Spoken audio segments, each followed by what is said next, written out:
Olá, sejam todos muito bem-vindos, muito bem-vindas. A CNN continua com a série de entrevistas com os candidatos à Prefeitura de São Paulo. Comigo, Muriel Porfírio, na condução dessa conversa. E ao meu lado, os nossos analistas de política da CNN, Clarice Oliveira e Pedro Venceslau. E hoje a gente conversa com o candidato Pablo Marçal, do PRTB. Candidato, muito bem-vindo aqui à CNN.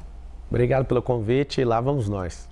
Lá vamos nós. Quero começar nossa conversa olhando para números, candidato. As últimas pesquisas recentes, Paraná Pesquisas, também Datafolha, mostram um crescimento muito grande do senhor, mas também um aumento da rejeição. A gente está falando de uma rejeição que só não fica na frente da de Guilherme Boulos. Essa rejeição nesse nível, esse aumento da rejeição também, preocupa a campanha? Não preocupa, porque a pessoa mais rejeitada em toda a história de pesquisa eleitoral chama-se Luiz Inácio Lula da Silva e ele é o atual presidente da República. Rejeição em pesquisa, você pensa um trabalhador ocupado, você para numa pesquisa para fazer uma pergunta para ele e ele fala, vai, coloca na conta desse aí.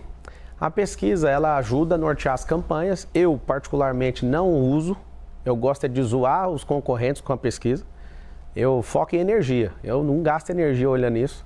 É muito interessante porque a eleição é onda, são 10 candidatos. Se os 10 ficarem achando que vai resolver a vida olhando pesquisa, né? Porque a pesquisa tem alguns... se você acertar o viés com quem está patrocinando e ele fizer a entrevista no final de semana numa favela ou durante a semana, o resultado da pesquisa é diferente. Durante a semana as pessoas estão trabalhando, no final de semana estão descansando. Então vai ser diferente o resultado. Você que é eleitor, você tem que saber o seguinte... Se não é o partido político que está bancando a pesquisa, a pesquisa Quali, por exemplo, ela custa alguns milhões, dependendo da abrangência dela. Quem está pagando é o empresário, quem está pagando é alguém que está a fim de publicar isso para ver se ajuda o candidato. Você pode ver que algumas pesquisas elas não batem umas com as outras. Para que é a pesquisa? Eu vou te explicar. É para dar um jeito de ficar forçando a barra para dois grupos que queriam vencer a eleição, mas não vão conseguir, que é o Boulos de um lado e o Nunes de outro. Eu não pus R$1 em pesquisa e não vou colocar um único real, porque eu saio na rua e eu sei o que o povo quer. Então o senhor não comemorou o seu crescimento nas pesquisas? Tanto faz. O que eu quero saber é, não existe candidato falando de mudar a mentalidade do povo de São Paulo. Na verdade, nunca existiu na política brasileira. Nós não vi ninguém dos outros 9 falando de fazer esse povo prosperar. Não vi ninguém falando de capitalizar empresas e construir 2 milhões de empregos nas periferias. Eu não estou vendo ninguém falar disso. Estou vendo alguém falando de arroz com feijão. O outro está querendo falar que é impossível fazer tudo. Inclusive, é impossível ele ser prefeito de novo, que ele foi tacado lá dentro. Então, assim, pesquisa de verdade para mim é mais para zoar com os outros. Fiquei satisfeito. Tem que falar a verdade. Na sexta-feira, se eu não estiver enganado, Marçal está colado no Boulos. Na verdade, a pesquisa errada está mostrando eu na frente junto com aquele cidadão.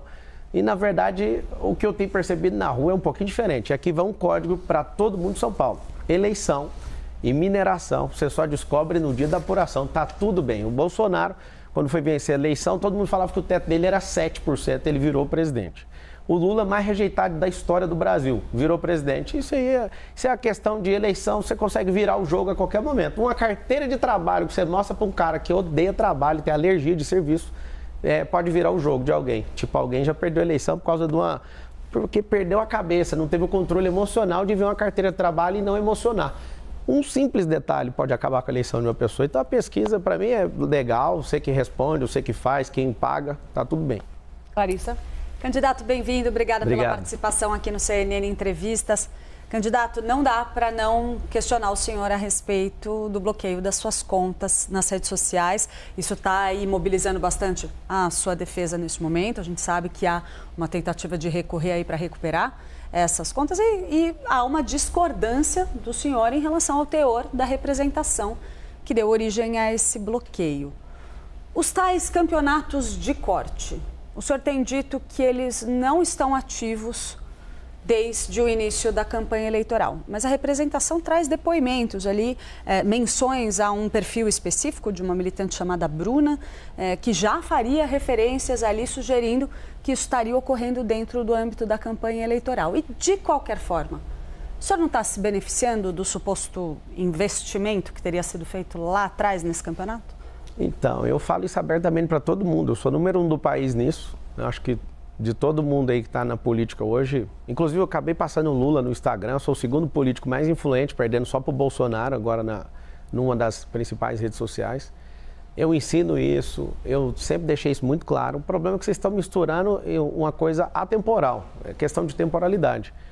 Como eu fui perseguido em 2022, né, por eu mesmo bancar minha campanha, nenhuma empresa, nem eu e ninguém volta, ninguém coloca dinheiro nisso. Eu não admito. Vai ser a campanha vencedora que menos gastou dinheiro na história da prefeitura. Não é de São Paulo, é do Brasil. Eu devo ter batido agora R$1 milhão de doação, são mais de 10 mil pessoas doando. E essas doações, a maioria vieram de doações de 15 centavos, 50 centavos. Inclusive, faço um apelo para você, se você quiser continuar acreditando junto comigo nisso, ajude, porque nós não temos fundão eleitoral, não temos padrinho político.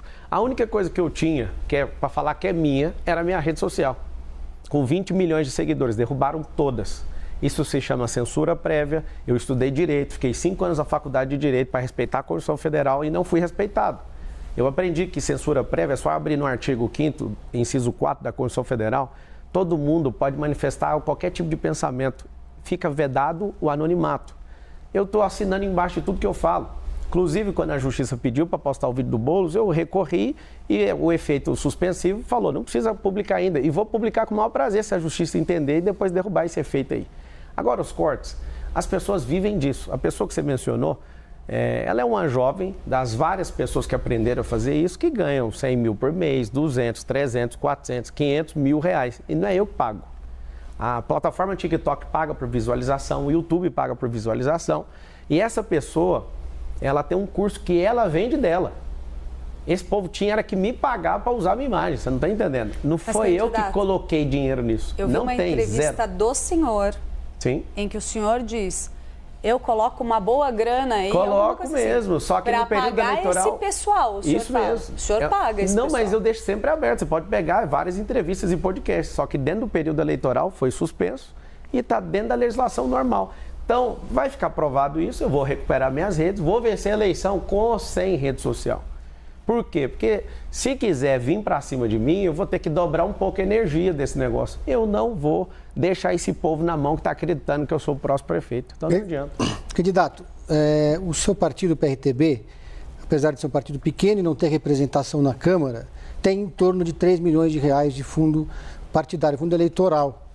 E tem algumas candidaturas espalhadas pelo Brasil, segundo o Leonardo Avalanche.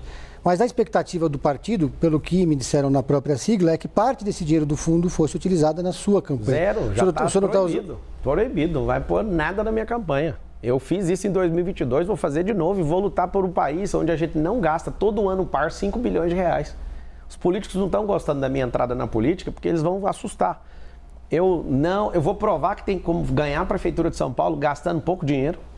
Porque a democracia não é o governo dos melhores, Venceslau. Não é o governo da pessoa mais inteligente, é o governo dos populares. E esses caras, por exemplo, muita gente nem sabe quem é um prefeito, porque ele só está fazendo coisa agora. Ele foi um cara atacado ali, que tem perfil. Eu, como recrutador e treinador, analiso o perfil dele de forma básica, com respeito. O perfil dele é de vereança, não é de vereador, não é de prefeito. Tacaram ele ali. Eu sei como é que funciona a escolha de um vice. Eles pegaram ali no grupo político alguém que dava menos trabalho e acabaram colocando ele ali. Ele é muito bom como vereador, mas prefeito ele não dá conta. Então, assim, sobre o meu partido, é um partido nanico, é sim, e eu muito orgulho, todo mundo começa pequeno. Eu comecei pequeno, eu imagino que a maioria das famílias que hoje prosperaram aí nesse país começaram também pequenas, eu conheço histórias de muitas pessoas que cresceram, então, assim, não tem nenhum problema ser pequeno. Eu poderia vir com 5 ou 7 partidos que pediram tanta coisa que eu falei, deixa que eu resolvo sozinho, depois eu chamo vocês por um precinho menor, porque para governar você precisa compor com outros partidos. Só que eu não vou estar devendo, não vou dar a pasta para eles. Eles não querem habitação para ajudar a construir habitação, eles querem habitação para desviar dinheiro. Isso é muito nítido. E vai ter um tipo de gestão um pouquinho diferente no meu governo.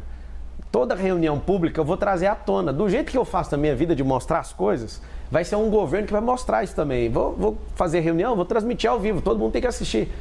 Isso vai inibir corrupção. Eu vou criar um sistema dentro da nossa prefeitura, onde a gente vai investigar o secretariado. Vai ser chato ser secretário do meu governo. Eu vou deixar todos os partidos participarem, mas vai ter um problema. Então, assim, para você saber, da minha parte, o partido não vai colocar dinheiro e se colocar, eu vou mandar devolver. Só que o senhor mencionou o PRTB, quero aproveitar aqui o gancho. Existem quadros do seu partido que são investigados pela polícia por envolvimento com o primeiro comando da capital. Investigações que, inclusive, foram reveladas em reportagens que foram divulgadas. Sim. Eu quero saber se esse mesmo tipo de investigação acontecesse com um integrante de outro partido, adversário seu, como é que o senhor trataria disso na campanha? Eu, a partir de agora, eu vou falar só com quem está na frente, em relação à concorrente, que é ninguém. Eu estou na frente, encostado no... deixa para lá. Agora, sobre pessoas do PCC no meu partido, eu queria pedir à Polícia Civil, à Polícia Federal, à Polícia Militar, por favor, se vocês sabem que eles estão no meu partido, por que vocês não prendem esses caras? Ah, tem a gravação, então processe. Achou, deu contraditória, ampla defesa para a pessoa, eu quero fazer uma campanha nacional, me ajude a limpar o PRTB. O partido é pequeno, o que o PCC está fazendo lá então? Já que vocês estão falando que eles estão lá. É tão fácil, eu fui, por exemplo, em Paraisópolis, tirei foto com um cara no outro dia, o cara é irmão do líder do PCC. Eu lá vou pedir certidão de nascimento das pessoas para tirar foto. Então, assim, humildemente, eu quero que todo brasileiro que queira servir na política consiga ingressar com a sua candidatura sem partido político. Estou falando isso, eu já falei isso antes de ingressar no PRTB e do tanto que vocês pegam no pé, faço 2 pedidos. Por favor, prendam os bandidos. Segundo pedido, me ajude, Brasil, queira a mesma coisa que eu estou querendo. As pessoas que querem entrar na política não conseguem entrar porque os partidos não deixam. Você tem que ver o que eu tive que fazer para entrar. Eu estava em Roma, todo acertado com o DC para ser candidato a prefeito. O Emael me liga de lá. Eu estava lá, ele me liga, você não vai ser mais prefeito, você pode continuar no partido. Eu, como assim, cara? Você não tem palavra no que você está falando? As pessoas, algum combinado com o prefeito que tem uma máquina poderosa e vai perder com a máquina na mão, igual o Bolsonaro perdeu, com a máquina na mão. Vai perder igual o Rodrigo Garcia, do Estado, que perdeu com a máquina na mão. Você, Nunes, não adianta. Você é um bananinha, você não dá conta e você vai perder com a máquina na mão. Candidato. E não adianta vir com isso. Então, me ajuda a limpar o PRTB, estou pedindo. Já que vocês sabem quem é, já oferece denúncia, legal as reportagens, mas pode oferecer todo tipo de denúncia para todo mundo. O senhor já disse que decidiu concorrer à prefeitura depois que Ricardo Salles teria saído dessa disputa. Eu queria entender melhor essa sua fala. Eu não ia concorrer à prefeitura de São Paulo. Eu fiz um apelo para a sociedade paulistana em fevereiro. Depois vocês podem procurar nas redes sociais que foram derrubadas, na hora que ela voltar, na hora que estabilizar a normalidade da democracia no Brasil. Você vai achar um vídeo meu falando o seguinte: se eu não achar alguém com nível de mentalidade para tocar a maior cidade do hemisfério sul, alguém que vai provocar mudança de mentalidade nesse povo, alguém que vai fazer geração de emprego, nós vamos gerar em 1.460 dias com os empresários 2 milhões de empregos nas periferias. Aí você vai ver o que é progresso nessa cidade. Se em 30 dias não aparecer ninguém, eu me coloco automaticamente na disputa. O que eu tinha visto? Que eu sou bem antenado e estou na política há algum tempo já, não exercendo o cargo, mas exercendo conexões e ajudando alguns políticos, com parte digital e tudo. Que eu percebi que estavam movimentando para sacar o Salles, eu falei, por que vai tirar o único cara de direita? Como é que eu vou deixar uma eleição de São Paulo com 2 caras de esquerda? Aí o sistema tanto faz se é Nunes ganha, se é Boulos que ganha. O sistema está normal desse jeito. Vai continuar do mesmo jeito. A sua vida, você que está assistindo, não vai mudar nada. Nunes é de esquerda para o senhor? Não, para mim não. É só você entrar lá na Wikipédia, digitar MDB, você vai ver o que está na composição do partido. Meu partido é o único partido de direita. O Novo é um partido de direita. Esses outros são centro-esquerda, esquerda. O centrão, que é o mais bonito, é o mais perigoso de todos. Porque eles não estão falando de lado nenhum, mas o lado deles é o dinheiro. Eu chamo eles de maquinistas. Esses caras, eles estão nisso aí por causa de contrato. Eu não fiz um acordo com ninguém para dar nada para ninguém para ser prefeito. Se você estiver entendendo o que eu estou falando, você vai me dar oportunidade, o número é 28, você vai me dar oportunidade de ser seu prefeito, vou te falar por quê. Não é para mandar em você, é para te servir. Nós vamos revisar todos os contratos da prefeitura. Nós temos um caixa recorde ano que vem de 120 bilhões e esses caras já lotearam a prefeitura inteira. Esse governo é o governo do Dória, esse governo é o governo do Kassab, é tudo junto e misturado. Eu não entendo até agora o que o Bolsonaro está fazendo num governo, apoiando um governo que defende e aplica ideologia de gênero, são pró-aborto. Cara, tudo que a gente defendeu e lutou por você, Bolsonaro, não faz o mínimo sentido te ver curvando para esses caras do Centrão. Então, deixo o meu apelo aqui para falar para vocês. Não faz sentido. Como eu não vi e não tinha outro nome, e eu já falei para o Venceslau e para vocês, que a democracia só funciona com quem é popular. A Marina é uma excelente candidata, tem ideias muito boas, tem experiência, trabalha no governo e tudo, mas não tem a popularidade. Não é diminuindo, pelo contrário. Aqui ela disse que é mais preparada que o senhor. Mas eu vou discutir isso com ela. Ela é ótima no serviço público, ela já trabalhou. Eu nunca fui funcionário público. Eu estou pedindo para você me dar um emprego. Eu nunca imaginei que um cara que tem um conglomerado multibilionário estava pedindo um emprego. Eu estou pedindo um emprego que dezenas de pessoas ganham mais do que o emprego que eu estou pedindo. Ela realmente é preparada e se der tudo certo e ela passar no crivo, eu posso colocar ela de secretária que ela quiser, porque ela é boa mesmo. Agora, eu paguei mais impostos em milhões do que todos os 9 juntos. Eu gerei mais riqueza que todos eles. Eu sou alguém que já transformou mais gente nesse país. Vocês acham que eu sou influenciador, só que eu sou educador, tenho 1,5 milhão de alunos. Eu já provoquei coisas que ninguém imagina nessa política. Então tem muitas pessoas achando que eu ainda estou de brincadeira aqui. Se você somar eles todos, você vai perceber que eu já produzi mais resultado para o povo. Muito mais longe. Então assim, você acha que essa eleição está interessante por quê? Porque eu entrei nela. Porque senão ia ser uma eleição de miojo. Você não ia ver o Nunes brigando com o Boulos, porque eles dois não brigam. Eles têm que pelo menos fingir. Quando voltar minhas redes sociais, vocês vão entrar lá, tem um vídeo sobre a face do sistema. Vocês vão perceber que no dia que eles decidiram não ir no debate, decidiram quantos juntos? Da Atena, não falei um A contra ele. Por que ele não foi no debate? Porque ele é aliado do Boulos. Tem vídeo que já foi vazado, eles discutindo para ser vice e tudo. Para ser o novo Lula, essa serpente aí. Você vai ver por que o Nunes, que não deve nada, entre aspas, deixou de ir no debate. Eles alegaram e já sabiam que ia entrar com uma suspensão lá, um pedido que já até caiu, para me parar. Então, assim, por que o sistema se juntou Boulos e Nunes? Alô, Bolsonaro, pelo amor de Deus. Como é que esses caras se juntam para não ir no debate? Vocês não são homens, não? Vocês são covardes? Vocês são homens que abandonam? As mulheres estão sofrendo nessa geração porque homens canalhas como vocês não cumpriram seus compromissos. Candidato. Oi. O senhor estava dizendo agora há pouco que o senhor está há muito tempo já na política.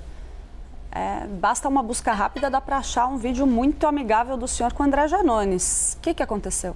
Eu era candidato à presidência da República. O senhor não é mais amigo dele? Nunca fui amigo dele. Aquilo é um vídeo. De onde você tirou que eu sou amigo dele? O senhor dizia que o senhor estava recebendo ótimos conselhos dele. Ótimos conselhos recebi do Sarney, do Fernando Collor, do Bolsonaro. Até hoje eu não recebi conselho do Lula e está dispensado os conselhos dele. Eu gravei com muita gente. Eu fui no Dória. O que o Dória fez? O Dória sai de vice do Nunes. Eu, vice de banana. Acabou a conversa ali.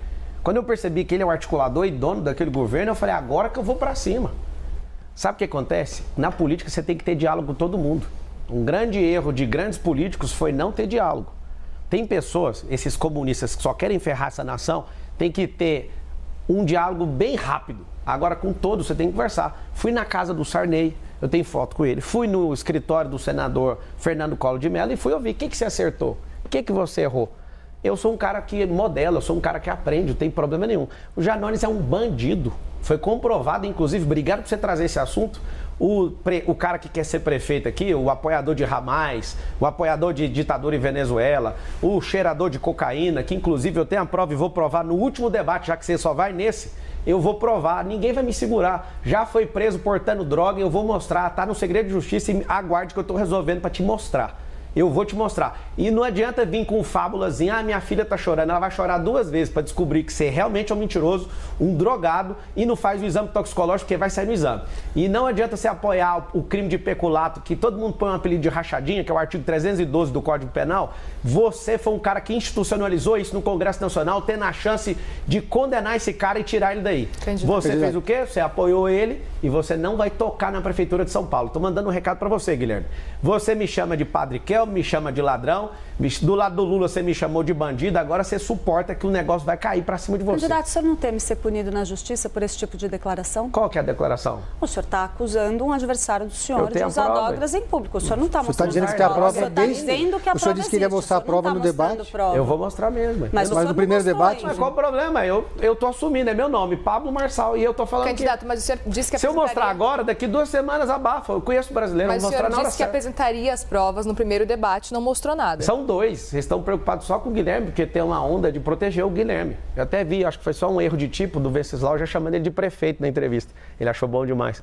Todos os outros, eu sei que foi só um deslize ali. Só que vocês estão...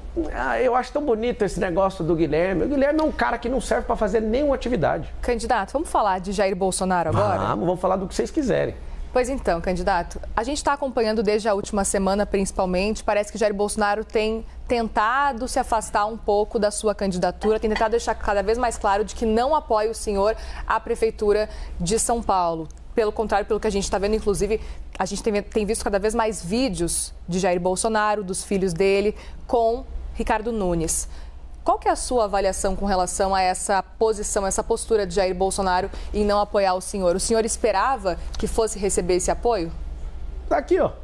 Tá aqui a medalha do capitão. Ele tem um respeito por mim, eu tenho por ele. Ele não tá afastando da minha campanha porque ele nunca teve da minha campanha. Eu nunca pedi para ele para ser nada. Peguei conselhos dele, me deu 3 conselhos. E os 3 conselhos que ele me deu, eu executei e deu certo. E ele falou, chegou a falar algumas vezes que a prefeitura ia cair no meu colo, que não tinha o que fazer, era só não atrapalhar. Obrigado, capitão. Recebi essa medalha sua. Não te pedi nada, diferente do Nunes, que ficou louco quando viu você me dando essa medalha. Alô, Bolsonaro, cadê minha medalha? Se dá pra perder a eleição. Aí você foi obrigado a dar uma medalha para aquele cara que você não concorda. Mas eu te entendo, eu não tinha chegado. E eu realmente não sou esse Frota, essa mulherzinha lá, como é que ela chama, que é traidora do Bolsonaro, a Joyce Haussmann, que o Nunes defendeu ela agora. Eu não sou o Dória que se levantou contra ele. Vocês não vão ver eu me levantando contra o Bolsonaro, porque ele é um grande líder. Ele foi colocado inelegível de forma errada, mas como ele está com 3 ações de inelegibilidade, 3 condenações. Uma ele reverteu e nós esperamos que ele reverta as outras 2. E o que o senhor achou do Carlos Bolsonaro declarar apoio a Marina Helena? Ele é um retardado, aquele menino atrapalhou a gente de ganhar a eleição para presidente com o Bolsonaro. Olha, todo mundo entra no Instagram do Jair Bolsonaro agora, ele não deixa o Jair Bolsonaro seguir a Michelle Bolsonaro, para você ter uma ideia. Pra você ver o nível. É um nível de ciúme e doença com o pai absurdo. O senhor acha que aquela resposta que aconteceu para o senhor, eu acho que não, ele assumiu, é dele. É dele. Que Carlos Bolsonaro teria respondido nós, abraço para o senhor? Foi Carlos e não Jair Bolsonaro? Não é eu não, é todo mundo. Bolsonaro não mexe na rede. Quem mexe é ele está orgulhoso de ter feito isso. Quando eu vi que ele respondeu, eu falei, mas é a chance da minha vida de arrumar uma encrenca com o Carlos Bolsonaro. Eu sempre poupei ele por causa do presidente, só que eu não vou poupar ele mais. Sobre ele ter falado que apoia a Marina, inclusive ele falou, se o Marçal for pro segundo turno, declaração dele lá no Twitter, ele falou, eu vou apoiar o Marçal, pra você ver. Arruma confusão. Ô Carlos, cuida da sua eleição com o Ramagem, que o Ramagem tá tomando um pau aí no Rio de Janeiro. Gosto muito do Ramagem, se você precisar de ajuda, eu posso te ajudar no digital aí. Aqui em São Paulo eu já resolvi, amiga, é eu contra todo mundo, é eu, Deus e o povo. Você vai cuidar lá do Rio de Janeiro, meu filho. Vai ver se você ganha de novo a eleição para vereador e cuida da prefeitura, que o Paes vai levar no primeiro turno igual eu aqui. Você cuidando da minha vida aqui, cara. Candidato, em 2022, o senhor foi candidato a deputado federal pelo PROS. E no final, depois daquela confusão que teve no partido, o PROS acabou na coligação do Lula. E o senhor acabou não tomando posse. Quem tomou posse como segundo colocado ali, suplente, foi o Paulo Teixeira, que depois virou ministro, e no lugar do Paulo Teixeira, quem virou deputado federal foi Orlando Silva, comunista do PCdoB. Como é que o senhor avalia, assim, o senhor faz muitas críticas ao sistema e citou agora também aqui os comunistas, mas saiu candidato na coligação do Lula, não? Olha só, o Brasil tem 30 partidos políticos, não consegui entrar em nenhum, porque todos estavam cobrando 20 milhões de reais para entrar num partido. O único partido que me deu abertura, tinha uma presidência nova, foi o PROS. E até conversei isso com o Bolsonaro, falei, olha que coisa. Aí, entra nisso aí, vamos embora. Eu entrei nesse partido, porque eu não consegui entrar em nenhum partido. Eu não entrei para ser deputado, eu entrei para disputar a presidência da República. E aí o que aconteceu? O partido na inscrição era centro-esquerda, eu entrei, a presidência inteira era toda de direita, nós vamos mudar esse negócio. Depois na justiça, eles estavam numa briga judicial, a parte esquerdista, que inclusive está na cadeia hoje, porque desviou dinheiro do fundo eleitoral, assumiu e entregou o partido de mão beijada para o Lula. Aqui em São Paulo ainda tinha uma presidência de direita. Eles me bancaram, me trocaram, tiraram um candidato a deputado federal, que dá para fazer isso na legislação, teve a substituição dentro do prazo, faltando 13 dias para a eleição, eu fui colocado como deputado federal, porque eu gastei energia de 10 meses para ser presidente e tiraram essa oportunidade de mim em 2022. Eu viro deputado, o Bolsonaro não gravou um vídeo para mim pedindo voto, 0. Eu tive 100% de votos em todas as cidades, presta atenção. Nenhuma outra pessoa teve votos em 645 municípios de São Paulo. Todas as cidades eu tive voto. Eu tive 243 mil votos no estado de São Paulo. Eu fui eleito deputado federal. E aí, o que aconteceu? O advogado do partido não foi pago. Esse advogado deixou a causa. O Lewandowski pegou e derrubou todos os atos do presidente, anulando, inclusive, a minha candidatura. não tem irregularidade nenhuma na minha eleição, mas derrubou os atos do presidente. E aí, a novela, você já sabe por lado de lá, não vou nem entrar nisso, porque essa novela tirou a minha eleição legítima. E eu vou vingar todos os 243 mil votos de vocês. Agora, o senhor não está correndo um risco semelhante aí, porque tem uma ação correndo a respeito da atual presidência do seu partido, porque a viúva de Levi Fidelix questiona aí o não cumprimento de um acordo que teria sido firmado, pelo qual ela deveria conduzir o diretório e, portanto, isso tornaria supostamente a sua candidatura ilegítima. O senhor acredita que esse risco existe? O risco existe o tempo todo, de qualquer uma que morrer de estar vivo. Todo mundo está vivo, tem riscos. Então, assim, falar que não tem, só se for uma conversa fiada, né? Agora, sobre a Fidelix, ela simplesmente, a viúva, ela não quer tirar o Leonardo. Ela quer o que ela pediu para ele, eu acho que eles estão se acertando nisso. Isso não é preocupação nenhuma para a candidatura. Inclusive, eu conversei com ela, entendi o lado dela e estou ajudando, inclusive, a terminar de resolver isso. Ela se comprometeu a manter a sua candidatura? Não, mas ela independentemente do resultado ela não está no diretório, não depende dela, para você entender. A ação que ela está movendo é para cumprir outra coisa. Não, estou falando caso essa ação dê resultado e ela passe a ter controle. Mas a ação não é tirar o presidente, é isso que eu estou te falando. Isso é uma falácia. Né? A ação dela não é para tirar o presidente, é para ela conseguir o cargo que ela quer e mais 2 pessoas, salvo engano. Não tem nada a ver com trocar a presidência. Está tudo certo. Candidato, com o seu crescimento nas pesquisas, muitas análises foram feitas. Uma delas é de que Bolsonaro não controla mais o bolsonarismo, porque muita gente que se diz bolsonarista diz que vai votar no senhor e não em Ricardo Nunes, que é o nome que Jair Bolsonaro defende. O senhor concorda com essa análise? Isso não é análise, é uma realidade. A esquerda que criou o nome bolsonarismo para ver se faz com que todo mundo tenha a cara do presidente.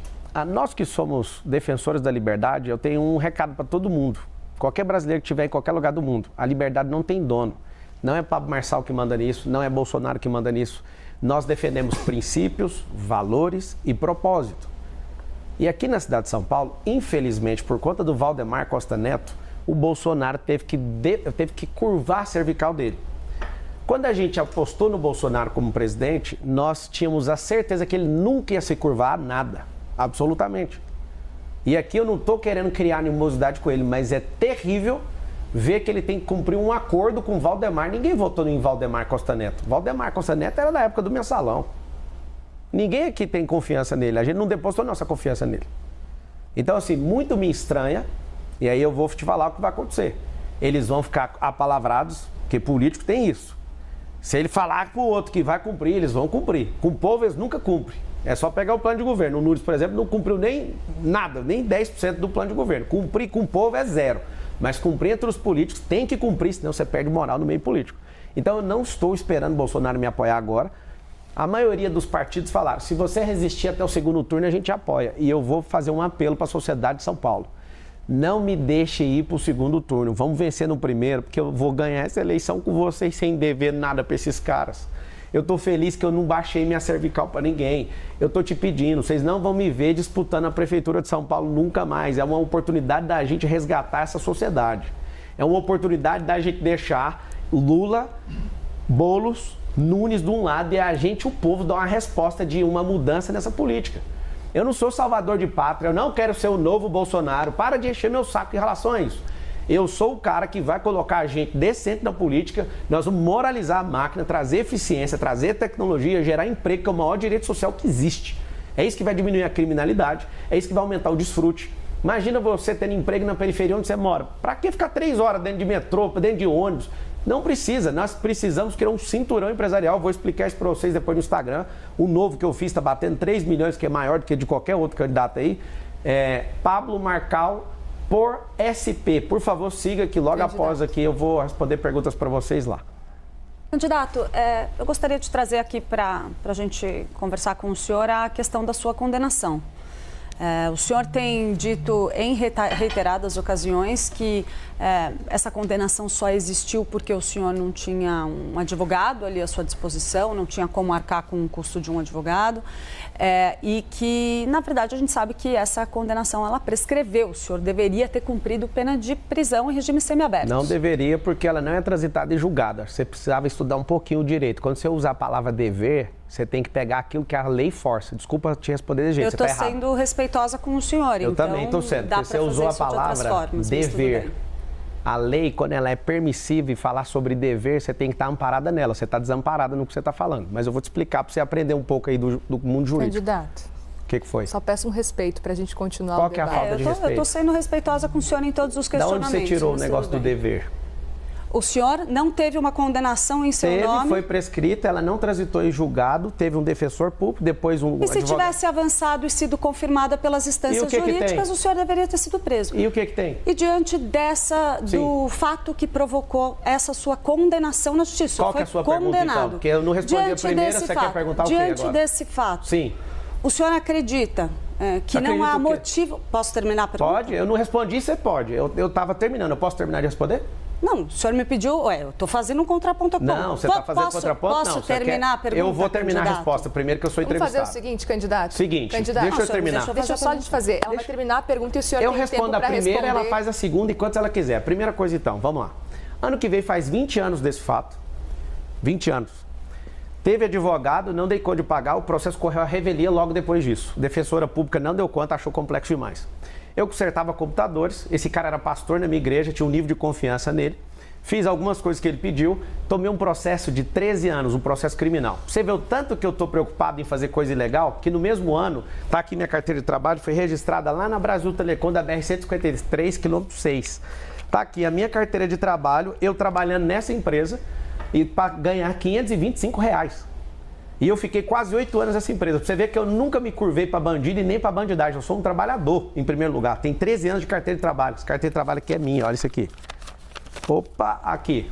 Tá aqui, ó. Se der conta de arrumar a resolução, vai conseguir mostrar para todo mundo, por favor. Essa carteira de trabalho é minha. No mesmo ano, eu fui arrumar um serviço. Eu não tenho medo nenhum de processo. E, de fato, eu não tinha R$2.000 para pagar o advogado. Agora, 20 anos se passaram, vocês vão ficar repetindo isso, eu entendo, eu vou explicar toda vez. Só que é o seguinte, eu não deveria isso. O processo não foi transitado em julgado. Eu simplesmente larguei isso e acreditei que isso ia ter uma solução. Graças a Deus, pela injustiça que eu sofri, eu repudio injustiça e odeio qualquer pessoa que mexa com isso. Eu odeio esse negócio de bandidagem. Se vocês acharem qualquer coisa que arrebente comigo, pode ir pra cima.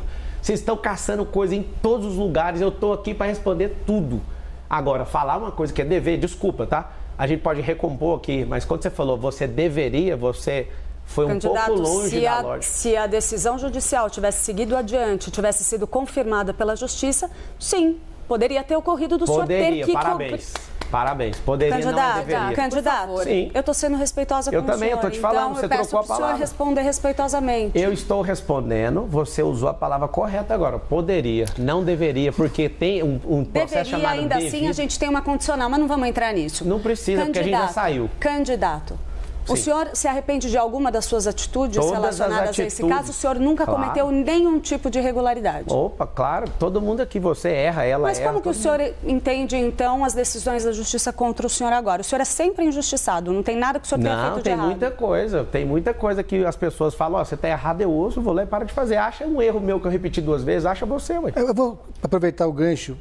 Se esse mesmo caso tivesse acontecido, se um adversário político seu tivesse sido condenado e prescrito depois de 20 anos, o senhor teria usado isso na hora eleitoral? Ou 2 pesos ou 2 medidas? Primeira coisa, que é o que eu faço e foi isso que me fez prosperar muito, eu ia estudar o caso. Primeira coisa. Aqui tem candidato que bate mulher, ninguém fala nada aqui na entrevista. Aqui tem candidato que dá tiro na porta de boate, ninguém levanta nada disso. Aqui tem candidato que já foi 3 vezes preso. Falou um pouquinho e saiu do assunto. Tá tudo bem para mim. O que a gente precisa é tratar com isonomia todas as pessoas. E eu vou te pedir perdão aqui, porque eu vi que você não gostou. Só que você usou a expressão errada. Não é deveria. A gente precisa disso. É porque existe um universo jurídico. Eu fiquei 5 anos na academia de direito para ter que ouvir isso, não. Só para a gente deixar claro aqui, candidato, tudo bem, eu acho que a gente pode continuar a conversa, a gente está tendo uma conversa. Tá maravilhosa a conversa. Tá maravilhosa, mas peço um pouquinho de respeito, tá? Para a gente conseguir, a gente terminar as perguntas e o senhor, claro, também responder à vontade. A gente não tem tempo aqui estipulando o seu tempo de resposta. Muriel, candidato. Muriel, aponta o que foi falta de respeito da minha parte. A gente está falando aqui já, o senhor bateu palma enquanto a Clarice... Isso é liberdade de expressão. A gente está aqui para ouvir as suas ideias e seguir. entrevistar o senhor. Não tem problema, a gente não precisa se alongar nesse assunto. Só aponta, porque você falar assim, a gente precisa recuperar o respeito, eu perdi o respeito. Fala o que foi, pontualmente, a falta de respeito. Candidato, eu citei aqui, mas vamos seguir adiante, por favor? Vamos seguir com a entrevista, candidato. Eu tô tranquila, vamos seguir. Deixa eu fazer uma pergunta sobre propostas, então. Vai lá. A gente conversa com muitos especialistas aqui, especialmente em período eleitoral. E eu não encontrei nenhum especialista em cidades que considerasse exequível a sua proposta do teleférico. Eu queria saber se o senhor considera essa proposta exequível. Fala o nome do especialista que falou que não dá, porque eu vou expor ele. Candidato, eu quero saber se o senhor... Não, candidato não, você usa... Conversamos com o especialista. Pedro, você é um cara forte, você dá conta de trazer o nome do especialista. Fala um que fala que não dá, que eu mesmo vou fazer pergunta. O senhor considera exequível? Você acha que vai resolver o problema da cidade no teleférico? 5 vezes mais barato que fazer buraco de metrô no chão.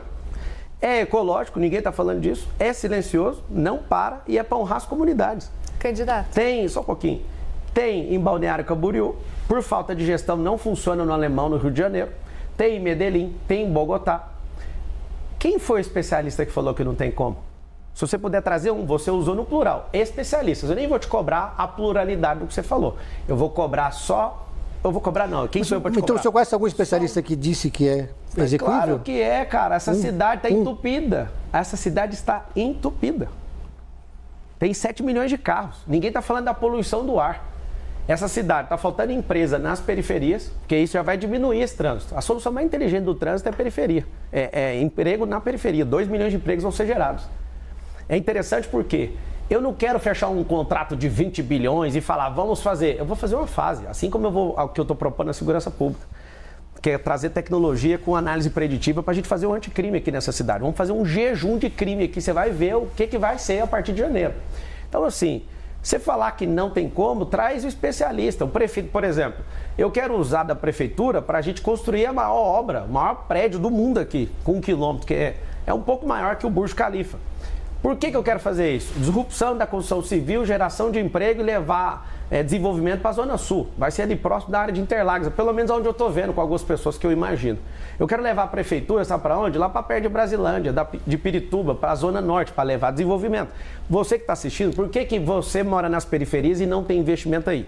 Porque as pessoas começam a ganhar um pouco de dinheiro e não aguentam o pancadão e já muda daí e vai embora. O governo já não investe aí. Não tem liberação fundiária, né? A gente não consegue liberar a escritura, as empresas não vão. Nós vamos fazer um maior mutirão para abrir empresas aí. Você, quem que não quer ter seu próprio negócio? Nós vamos ensinar isso na escola pública. Seu filho vai aprender empresarização, tecnologias do futuro, vai aprender sobre inteligência emocional. Deixa eu te falar, se continuar do jeito que está, não vai mudar nada na sua vida. Se for o Boulos, se até o que você tem, talvez você pode perder. Me ajuda. Deixa eu te ajudar, deixa eu te servir, eu estou nessa campanha para isso. Me dá a oportunidade, o número é 28, já registra ele no seu coração pro dia 6. Eu quero servir você e eu vou mudar a realidade dessa cidade se você me deixar trabalhar para você. Candidato, ainda sobre teleférico, pode continuar. Podemos seguir sobre o teleférico? Claro. Especificamente em La Paz, tá? Na Bolívia, existe um teleférico que serve como transporte público e lá funciona muito bem, importante dizer isso, porque lá é uma situação diferente, a gente está falando de um local que transporte público é muito difícil de funcionar. A gente está falando de uma altitude de 3.600 metros. 35 quilômetros. Pois é, mas funciona muito bem, é importante dizer. Mas a gente está falando de um lugar com 2 milhões de habitantes. A gente tem em São Paulo 12 milhões. Você ouviu que a solução do teleférico é para a periferia e não para toda a cidade? Estou ciente, sim. Só para a periferia. É para investir nesse povo, para fazer centros gastronômicos de empreendedorismo, hotelaria e fazer centros olímpicos. Eu quero trazer o turismo para dentro desses lugares para desenvolver. Sim. Porque não tem investimento privado, não tem emprego lá, não tem nenhum investimento público lá. Isso é para trazer a realidade deles, não é a solução de trânsito da cidade. Se você quiser discutir a situação de trânsito, eu posso te dar as outras. Claro. Quer que eu já falo? Deixa eu só terminar minha pergunta, porque a gente estava falando especificamente de La Paz, Bolívia, etc. O senhor fazendo esse comparativo. Por exemplo, em Balneário Camboriú, também a gente está falando de uma população, 140 e poucos mil, né? A população muito abaixo. Não é que lá é privado.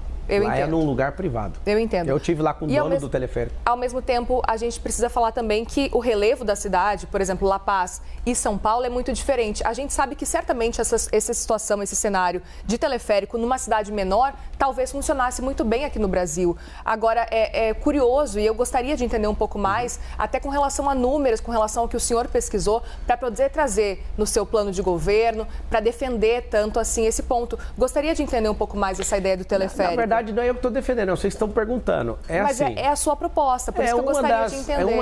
É assim, você entendeu a questão do teleférico. Não tem investimento, eu já acabei de falar, vou repetir. Não tem investimento nas favelas. Quando você ouvir daqui para frente, favela significa ausência de Estado e pessoas que começam a prosperar também deixam a favela e não tem investimento privado porque não tem liberação fundiária. O que eu quero fazer? Eu quero levar isso para vocês, e interessante que vocês fiquem incomodados, é porque nenhum político está propondo nada diferente. Eu falo uma coisa diferente, pedrada. É Candidato, assim. Desculpe, a gente não está te dando pedrada, a gente eu quer estou falando entender. Com o povo ali, eu estou mirando lá, desculpa. O que eu estou falando é que qualquer solução, por exemplo, o prefeito, como é que alguém vai levar meia hora para subir num prédio de 1 quilômetro? Nunca viajou, cara, você está de brincadeira. Leva 5 minutos para resolver isso aí. E a pessoa que tem essa mentalidade, por exemplo, o monotrilho, se for o monotrilho, aí você fala, mas para quê? É o seguinte, a cidade de São Paulo, ela não foi planejada para ter 12 milhões de pessoas.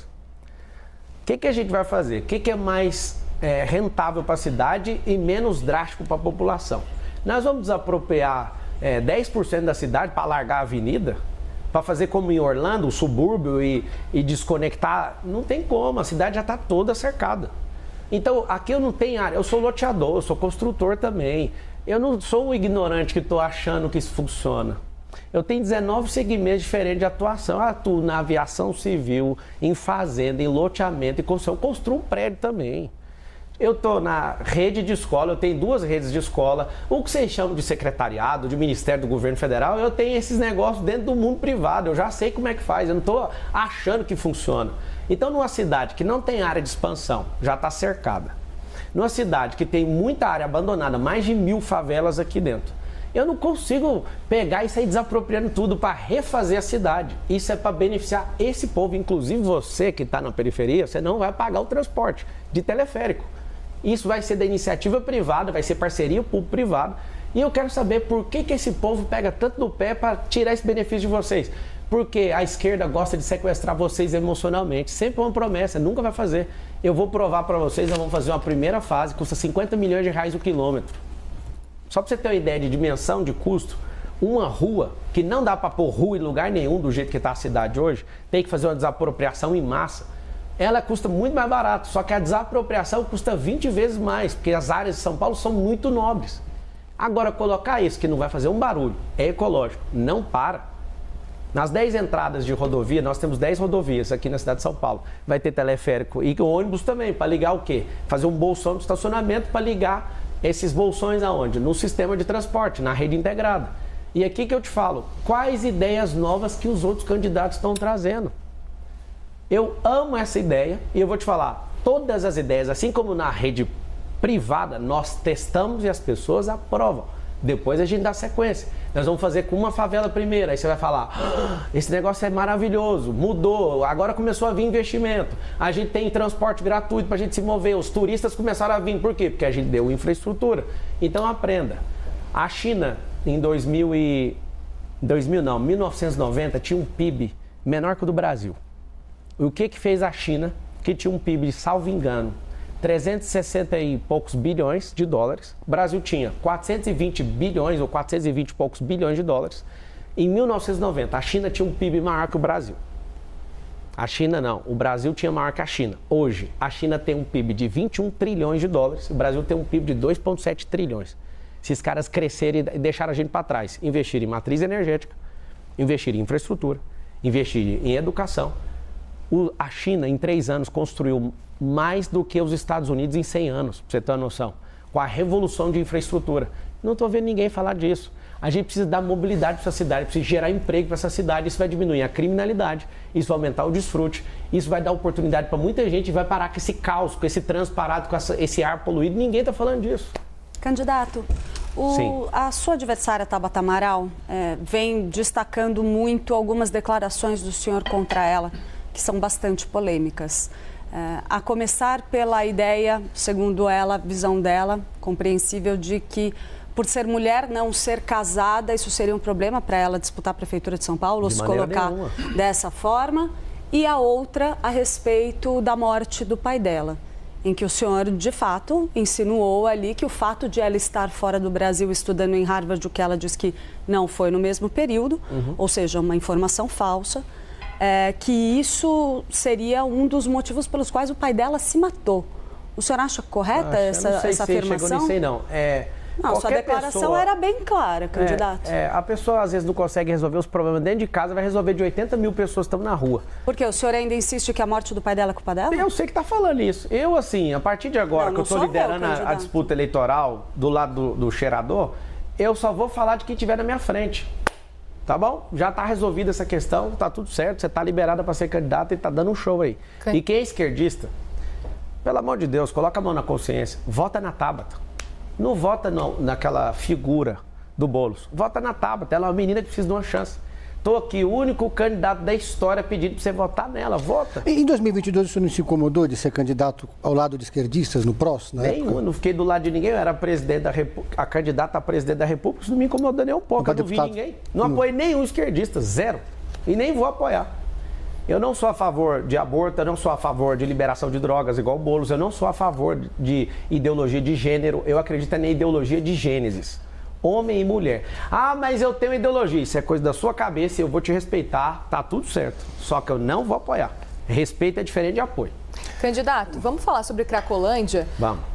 Eu li o seu plano de governo, 100 páginas, e eu fiquei com dúvidas e queria uma explicação melhor de qual que é a sua ideia para a Cracolândia. Sim. A gente sabe que não existe bala de prata, muitos prefeitos foram, voltaram e não conseguiram resolver o que é a Cracolândia hoje. Eu gostaria de ouvir qual que é a sua ideia para a Cracolândia, levando em consideração que essa bala de prata não existe. Não existe mesmo, e que bom que você viu ali.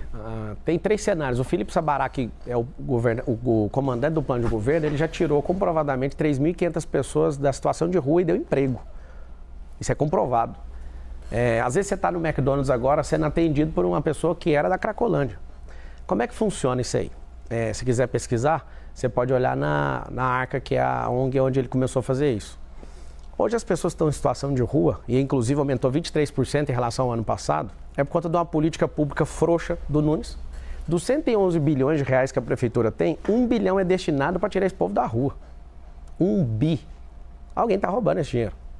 Não faz sentido isso. E só está aumentando. Tem uma ONG que chama A Craco Resiste. Tem ONG torcendo para não acabar com a Cracolândia. Olha o nível de loucura que a gente está nessa cidade.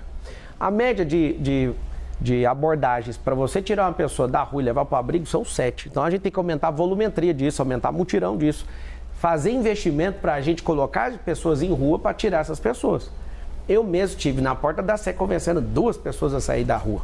Estava do lado do Sabará e meu Deus, eu orei com a pessoa. O cara, acabei de cumprir 11 anos de cadeia, o cara falou. Eu falei, cara, vamos para o abrigo, vamos arrumar um emprego. Aí o cara chorou e eu falei assim para ele, eu sou a sociedade, eu te perdoo, cara.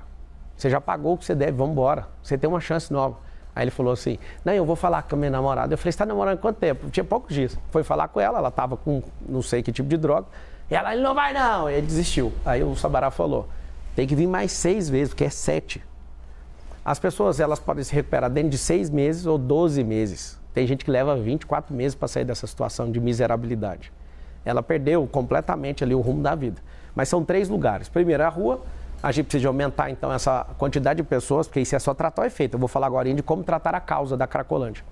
Segundo, leva para o abrigo. O abrigo é um lugar que, inclusive, ele não conseguiu, o atual prefeito, ele teve que devolver um fundo de 5,4 milhões de reais, porque ele não conseguiu que as pessoas fossem para os hotéis, né, que tem as vagas para isso, que a política pública está frouxa.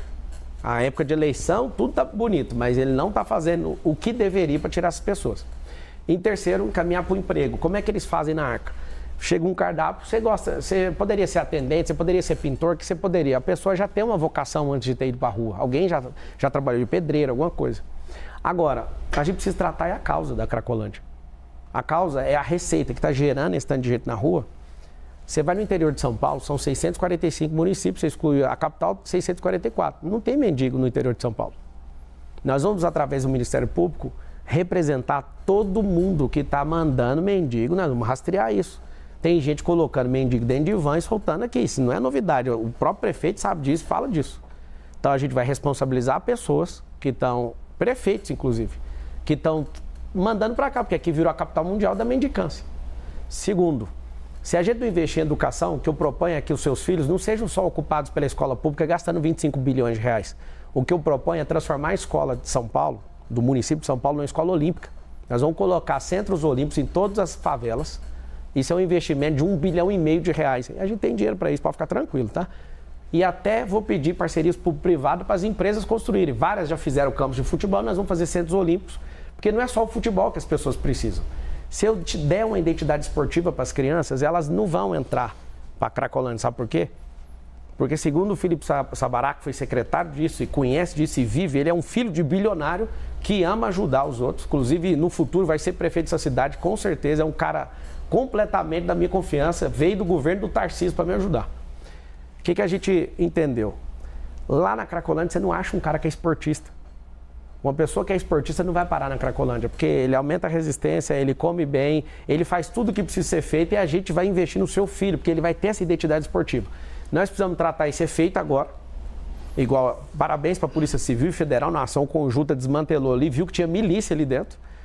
Infelizmente, né, guardas municipais estavam ali, já que não resolve, acabaram enveredando ali para o mundo do crime.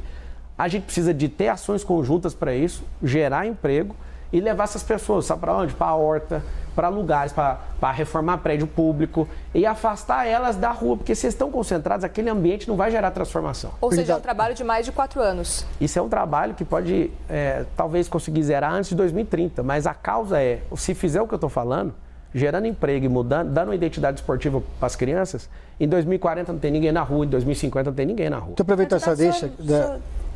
Rapidinho. O senhor quer ser candidato a presidente em 2026? Não, eu vou ser prefeito. Eu não vou negar nunca que eu serei presidente do Brasil. Eu não sou... Questão de tempo? Na hora que meu cabelo estiver branco, tiver apanhado bastante, tiver vindo aqui umas 10 vezes, eu acho que precisa de ter esse track aí, né? Esse track record, eu preciso de ganhar experiência, mostrar a política, mostrar o que é o governalismo, que é uma coisa que tem no meu coração. Eu, apesar de ser alguém muito abastado, eu não sou capitalista, eu odeio socialismo, porque isso não funciona, é mentira. Eu vim de escola pública, me ensinaram que empresário é só explorador, e isso é mentira. Tem muito empresário que está multiplicando talento igual eu, fazendo pessoas prosperarem, só um pouquinho. Eu não acredito nesse tipo de solução. Você vai ver que comunismo nunca funcionou em lugar nenhum. Eu estou vendo que você está pesquisando o que é governalismo. Governalismo você vai achar, depois vai ficar comprovado né, que esse neologismo é meu. Você vai achar no site do meu partido e do PRTB que eu escrevi um artigo lá sobre isso. O governalismo é devolver o governo para o povo. Os políticos têm palavras entre eles, mas eles não cumprem as promessas para você, para nós. Então a gente está sozinho. O povo, Deus, e contra esse tanto de gente maluca aí, contra a gente. Já que o senhor não vai ser candidato a presidente em 2026, o senhor se compromete a apoiar o candidato escolhido pelo Jair Bolsonaro ou ele próprio se reverter a elegibilidade? Bolsonaro tem 100% do meu apoio. 100%. O candidato que ele escolher também? Claro que não. Se ele escolher um cara igual o Nunes, aí vai ser a gota d'água. Você tá louco. Nunca que eu vou apoiar um esquerdista, você nunca vai ver essa cena. Quem que é seu principal adversário nessa campanha eleitoral? A miséria, a pobreza. É isso que toca o meu coração. As pessoas estão aí, com todo respeito aos que prestam, porque tem uns que são imprestáveis. Eu não consigo ver a chance de perder essa eleição. Vocês vão ter que tomar, vocês vão ter que me matar. Não tem como eu perder para esses caras. Eu estou aqui sozinho, sem munição, cara. Estou precisando de ajuda. A única coisa que eu tinha de vantagem sobre esses caras, eles me tomaram, que é as minhas redes sociais. Olha a minha cara, você está preocupado? Eu não estou, eu só preciso da sua ajuda. Não seja um cidadão. Nós somos sócios da mesma cidade. É um contrato social. Eu sou sócio seu nessa cidade.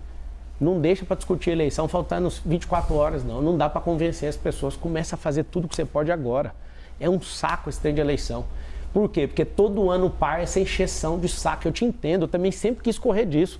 Mas não vai dar para correr. Nós vamos ter que resgatar esse país. O propósito do brasileiro é ter uma nação de primeiro mundo até 2050. E nós vamos provar que São Paulo vai sair na frente. São Paulo funcionando, na mão desses caras não vai funcionar nunca. Na mão de alguém que tem resistência, na mão de alguém que tem inteligência emocional, isso aqui vai funcionar. Por favor, me dá esse emprego, eu estou pedindo. Se vocês quiserem saber da minha vida, revira. Quiser ver meus rins, quiser ver meu intestino, quiser ver tudo, eu conto tudo para vocês. Me dá a chance, o número é 28. Eu tô pedindo, deixa eu trabalhar para vocês.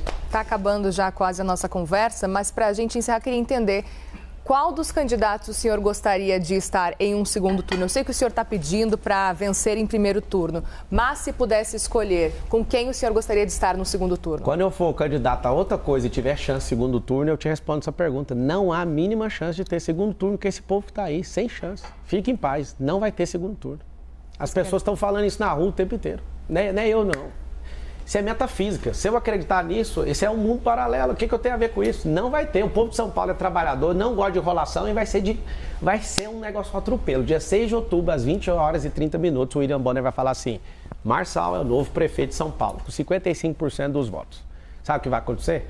Vocês vão assustar com a máquina. Vocês estão investindo numa máquina de construir casa. Eu estou fazendo isso lá na África. Entra no... Derrubaram meu YouTube, não tem como pedir para vocês olharem lá. Tiraram as minhas ferramentas. Nós vamos tocar o terror em São Paulo. Esses políticos vai ter... Bolo, você quer ser prefeito? Muda de cidade aqui. O xerife Marçal vai deixar nunca isso acontecer. Rapidamente, para a gente encerrar, o senhor disse antes que conversava com o Ricardo Nunes. Isso antes da campanha começar. O senhor conversa ainda ou não? Assim, depois que ele resolveu me atacar, parece que parou a conversa. Eu mandei um áudio para ele e falei: olha, você vai falar mal de mim, cara? Você está de brincadeira. Eu ia poupar esse banana, mas agora não vou poupar. Vai ser artilharia pesada para cima dele. Muito bem, candidato. Assim a gente encerra, então, essa conversa. Obrigada, viu, pela participação aqui na CNN.